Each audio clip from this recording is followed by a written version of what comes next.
गीता जयंती की आप सभी को हार्दिक शुभकामनाएं। भगवान श्रीमद् भगवद गीता में भगवान को बहुत विभिन्न नामों से उच्चारित किया गया है और भगवान के बहुत सारे नाम भगवद गीता में पढ़ने को और सुनने को मिलते हैं। उन नामों में से कुछ जो प्रमुख नाम हैं उनका आज हम विवेचना करने का प्रयास करेंगे।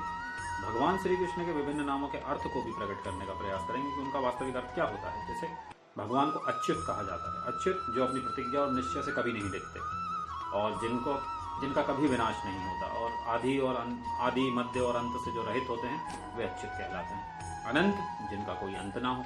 अरिसुदन यानी जो शत्रुओं का विनाश कर देते हैं। आद्य कहा गया है जो सबके आदि कारण होते हैं। कमल पत्राक्ष कहा गया है यानी कमल पुष्प के दल के समान नेत्रों वाले सुंदर से हमारे भगवान। श्याम सुंदर कहा गया है। कृष्ण कहा गया है। केशव कहा गया है जो घने केशों से विभूषित हैं। केशी निधुधन कहा गया है जो केशी दैत्य का अंत करते हैं। गोविंद कहा गया है गौओं को पालने वाले गोविंद हमारे, जिनकी भक्ति से स्वर्ग की प्राप्ति होती है। जगतपति संसार के स्वामी पालनहार। जगन निवास संपूर्ण चराचर जगत में निवास करने वाले।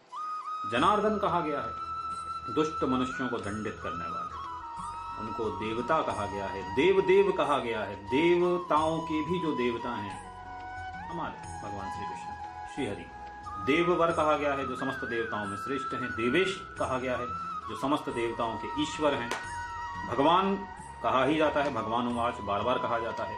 भगवान का आशय होता है ऐश्वर्य धर्म यश श्री वैराग्य और ज्ञान को प्रदान करने वाले, जिनमें संपूर्णतया ये 6 गुण नित्य रहें उन्हीं का नाम भगवान होता है। भगवान श्री कृष्ण तो पूर्ण अवतार हैं ही। भूत भावन कहा गया है जो संपूर्ण प्राणियों को उत्पन्न करते हैं। भूतेश कहा गया है जो सब प्राणियों के स्वामी हैं। मधुसूदन कहा गया है जो मधु दैत्य का संहार करने वाले हैं। मधु दैत्य का नाम और सूदन जो होता है वो मारने वाला होता है।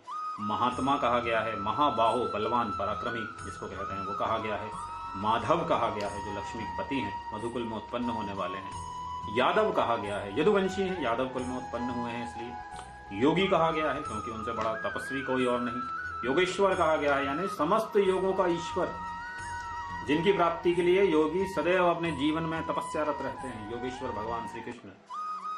इनको वासुदेव कहा गया है, वसुदेव के पुत्र। विश्वमूर्ति कहा गया है यानी समस्त विश्व को अपने अंदर धारण करने वाले विश्वमूर्ति भगवान श्री कृष्ण। विष्णु कहा ही जाता है। सहस्त्रबाहो जिनके हजारों हाथ हैं, और ऋषिकेश यानी जो हमारी इंद्रियों के स्वामी होते हैं। तो ये कुछ प्रमुख नाम हैं जो श्रीमद् भगवद गीता में कहे गए हैं। भगवान के समान ही सुंदर और मन को आनंदित करने वाले भगवान के ये कुछ नाम और उनका भावार्थ था। आशा है आपको अच्छा लगा होगा। हरे कृष्ण।